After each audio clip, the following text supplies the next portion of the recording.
Bevor ich jetzt das Getriebeöl einfülle, möchte ich noch ein kleines Teil verbauen am Motor, nämlich das hier. Das ist eine Entlüftung für die Kupplung und die hat Salem Speed entwickelt, beziehungsweise der Christian. Schönen Gruß an der Stelle. Das hat er nämlich für SIP gemacht und das hat den Vorteil, dass dadurch weniger Öl aus der Getriebeentlüftung spritzen oder sabbern oder was auch immer kann. Denn ich nehme die alte Entlüftungsschraube raus, baue dieses Schläuchlein ein. Hier vorne ist so ein kleiner Sinterfilter und da kommt eigentlich kein Öl mehr durch. Besonders sinnvoll ist das beim BFA-Motor, weil der BFA-Motor ja wesentlich mehr Getriebeöl enthält als ein Standard-PX-Motor, nämlich 450 Milliliter statt 250 Milliliter. Und deswegen ist der Verbau von so einem kleinen Teil eine saubere Sache. Hier seht ihr die originale Getriebeentlüftung, im Prinzip ein Röhrchen mit so einem Käppi oben drauf. Aber das heißt, wenn er mit Druck Öl raus möchte, dann spritzt das da raus und vor allem leider auch in Richtung Reifen. Und mit dem Ding kann das halt nicht passieren. Durch den Schlauch kann ich halt diesen kleinen Filter hinlegen, wo ich möchte. Kleiner Schraubertipp von mir, am besten machen, bevor ihr den Motor einbaut, weil so ist das total nervig. So. Und das Teil, diesen Schlauch, den kann ich jetzt im Prinzip befestigen, wo ich will. Das bietet sich zum Beispiel hier die Stelle an, weil dann sitzt der Ausgang hier, der Filter, relativ weit weg vom Reifen. Und wenn trotz allem noch irgendwas durchkommen sollte, dann spritzt das halt nicht auf den Reifen. So, Getriebeöl darf natürlich auf keinen Fall fehlen.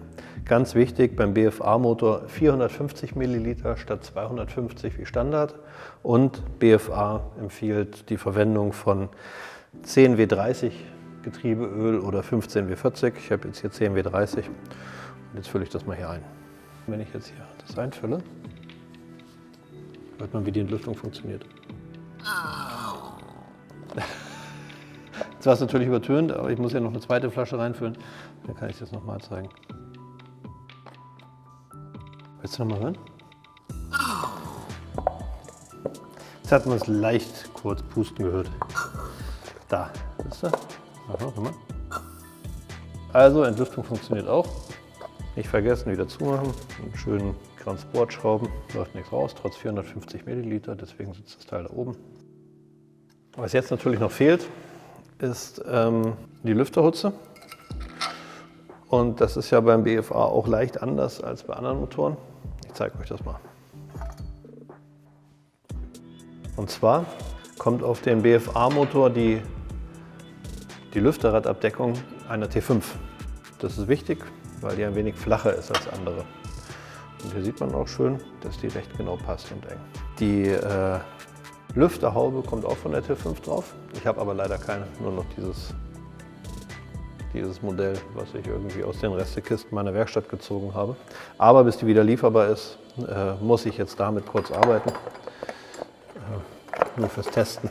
Und wenn man die beiden Sachen, also Lüfterhutze und Lüfterradabdeckung, verschraubt, dann fällt auf, dass sich hier eine Lücke ergibt. Aber dafür hat BFA vorgesorgt und im Lieferumfang ist dieses Blech, was schon vorgebogen ist. Und das kann man jetzt mit beiden Teilen verbinden und dadurch hat man wieder ein Teil. Dafür ist es allerdings notwendig, dass ich zusätzliche Löcher in sowohl eins in die Hutze als auch eins in die Lüfterradabdeckung bohre. Genau, damit fange ich jetzt mal an. Also ich fixiere das Blech nur kurz hier mit 2 Schrauben, damit ich weiß, wo das dritte Loch hin muss. Jetzt kann ich mir hier markieren, wo das dritte Loch hin muss. Das wird jetzt wieder abgenommen. Und das gleiche mache ich noch mit der Lüfterhutze. Also das ist jetzt hier eine Lüfterhutze, die bleibt da mit Sicherheit nicht lange drauf. Das ist jetzt nur, weil gerade nichts anderes zur Hand ist, damit wir das mal zeigen können, wie dieses Blech hier angepasst wird. Das mittlere Loch muss gebohrt werden.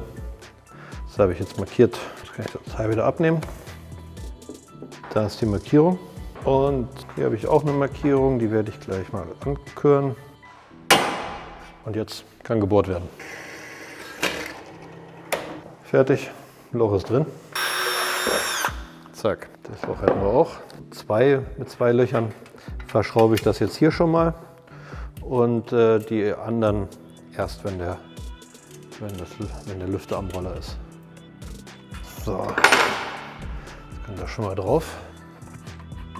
Hier oben an die Schraube mache ich immer gerne noch die Entlüftung.